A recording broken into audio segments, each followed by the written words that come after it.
All right, all right. Okay. Hi, you're watching Dante's Boxing Nation. Dante's Boxing Nation, what's going on, guys?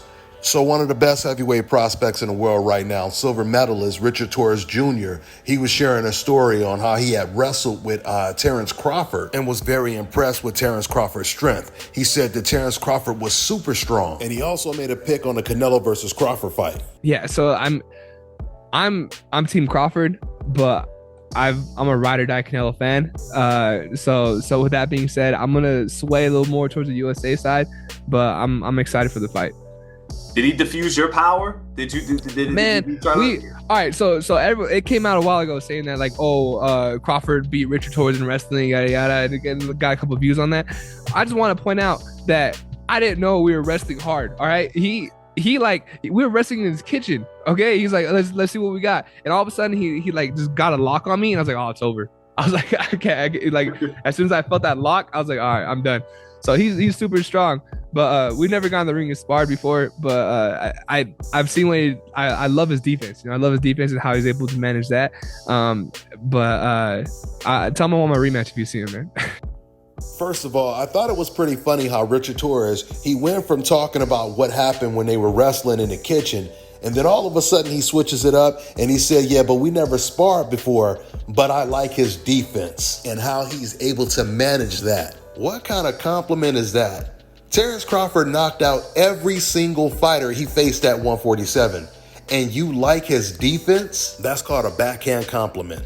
Those are code words that are meant to offend in a nice way, because saying I like his defense is the same thing as calling Terrence Crawford a quote-unquote defensive fighter, a term that was created by white boxing analysts to describe black boxers only, which is the reason why you will never hear them using that term to describe a boxer who is not black, no matter how good his defense is. So with all that being said, Richard Torres, he still believes that Terrence Crawford is going to win this fight, which means if he believes that, he likes Terrence Crawford's offense as well, not just his defense. You know, when it comes to Terrence Crawford's strength, we know that he's very physically strong. Even when he moved up to 154, when he didn't get the knockout at 154, some people thought maybe it's because he doesn't have the same power. But actually, after that fight with Madrimov actually said he was very impressed with Terrence Crawford's power. In fact, that's also the reason why Madrimov was fighting such a defensive fight, because he did not want to get caught and get knocked out.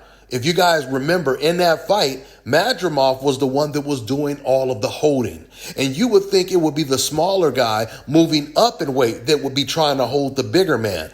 But it wasn't that way. It was the naturally bigger guy that was holding Terrence Crawford. So Crawford, he still has some power at 154. We don't know how much that power is going to carry over to 168. But I will say this, though. If it was a wrestling match at 168 against Canelo, Crawford, he would destroy Canelo. But the truth is, wrestling and boxing is completely different, two entirely different sports. The margin of error in the sport of boxing is very small. But when it comes to this fight between Crawford and Canelo, you know what I'm starting to notice? I'm starting to notice the closer we get to the fight coming to fruition, more people are coming out picking Crawford to win the fight, which is pretty interesting, because I remember right after the Crawford-Madrimov fight, it seemed like that kind of swayed a lot of people's opinion, and a lot of people start thinking, okay, well, this proves that Crawford is too small. He has no chance. I will continue to say this once again shows the level that Crawford is on compared to Canelo Alvarez when we just talk about skill for skill, because I think all of us would agree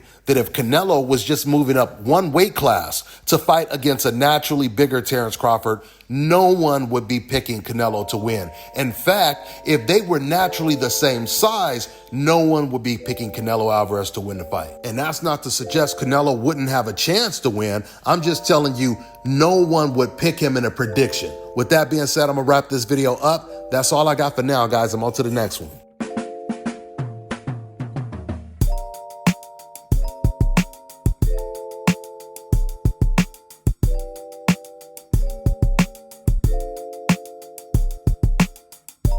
Let Let me tell you guys about Issa Israel Law Firm. It is a full-service legal practice based in Denver, Colorado, an emerging hub for combat sports and high-altitude training. If you're a fighter inside or outside of the ring and you need a law firm you can trust to fight for you, visit thefighterfirm.com or email help@iilawfirm.com. Legal representation is usually limited to plaintiffs or defendants in Colorado, but iFirm can help anyone in the world with trademarking their business name, logos, and U.S. immigration issues. This brother has been my attorney for a while and helped guide me through all kinds of business and civil issues, so make sure you guys go to thefighterfirm.com. All right, now check this out, guys. If you're looking to repair eczema scars, burns and bruises, dark spots and blemishes, fever blisters, diabetic ulcers, this right here is the perfect product for you guys. It's called Elo Diki Face and Body Oil.